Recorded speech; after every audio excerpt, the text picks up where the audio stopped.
जय हिंद दोस्तों। हम आज बात करेंगे लिविंग प्लेनेट रिपोर्ट 2022 के बारे में। सबसे पहले पेपर 3 से संबंधित एनवायरनमेंट, संरक्षण, पर्यावरण, प्रदूषण से संबंधित टॉपिक है।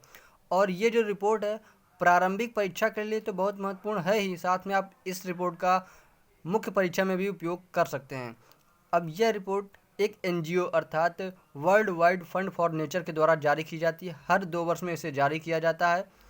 तो हाल ही में अंतर्राष्ट्रीय गैर लाभकारी संगठन world wide fund for nature द्वारा द्विवार्षिक लिविंग प्लेनेट रिपोर्ट 2022 जारी की गई। इस रिपोर्ट में वैश्विक जैव विविधता और पृथ्वी ग्रह के स्वास्थ्य के रुझान को दर्शाया जाता है। Living planet report world wide fund for nature और जूलॉजिकल सोसाइटी ऑफ लंदन के द्वारा वन्यजीव आबादी पर प्रेक्षणों के आधार पर इस रिपोर्ट को तैयार किया जाता है।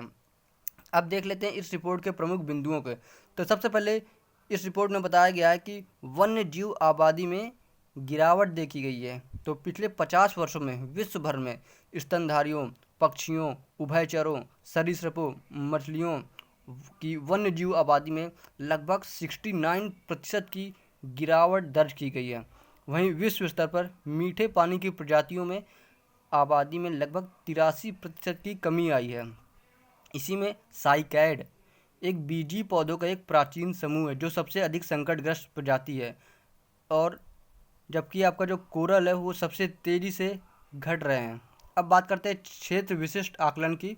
तो लैटिन अमेरिका और कैरेबियन क्षेत्र में वन्यजीव आबादी में सबसे अधिक गिरावट लगभग 94% दर्ज की गई। वहीं अफ्रीका में बात करें तो 1970 से 2018 की अवधि में अपनी वन्यजीव आबादी में 66% की गिरावट दर्ज की गई है। अब हम बात करते हैं मैंग्रोव की।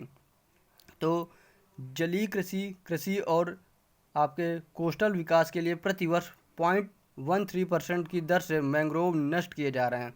मैंग्रोव की क्षति जैव विविधता के लिए आवास का नुकसान और कोस्टल समुदायों के लिए इकोसिस्टम के सेवाओं के नुकसान का प्रतिनिधित्व करता है। अब बात करेंगे कोरल के बारे में क्या कहती है रिपोर्ट।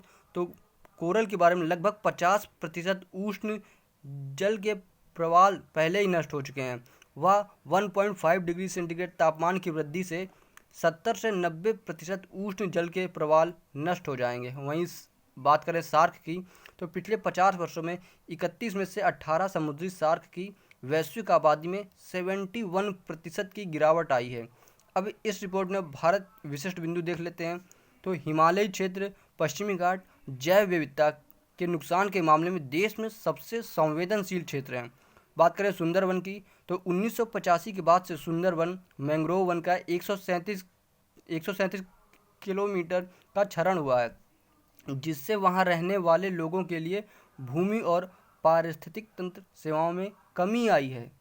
अब बात करें रिपोर्ट लिविंग प्लेनेट इंडेक्स के माध्यम से प्राकृतिक जगत की स्थिति का व्यापक अवलोकन प्रस्तुत करती है। अब बात करते हैं लिविंग प्लेनेट इंडेक्स क्या होता है। तो लिविंग प्लेनेट इंडेक्स संपूर्ण विश्व पे स्थलीय, मीठे पानी और समुद्री आवासों में जो कशेरुकी प्रजातियों की आबादी में आने वाले रुझानों के आधार पर वैश्विक जैव विविधता का संकेतक है। तो उम्मीद करता हूँ ये वीडियो आपको बहुत लाभप्रद लगा होगा, काफ़ी कुछ जानने को मिला होगा, और यहाँ से प्रश्न बनने की संभावना प्रारंभिक परीक्षा में बहुत ज़्यादा है, इसलिए ध्यान से देखिएगा इस रिपोर्ट को। तब तक पढ़ते रहिए, आसपास सफाई रखिए, लोगों को जागरूक करिए पर्यावरण के प्रति, और स्वास्थ्य का ध्यान रखिए। मिलता हूँ आपसे अगले वीडियो में। जय हिंद, जय भारत।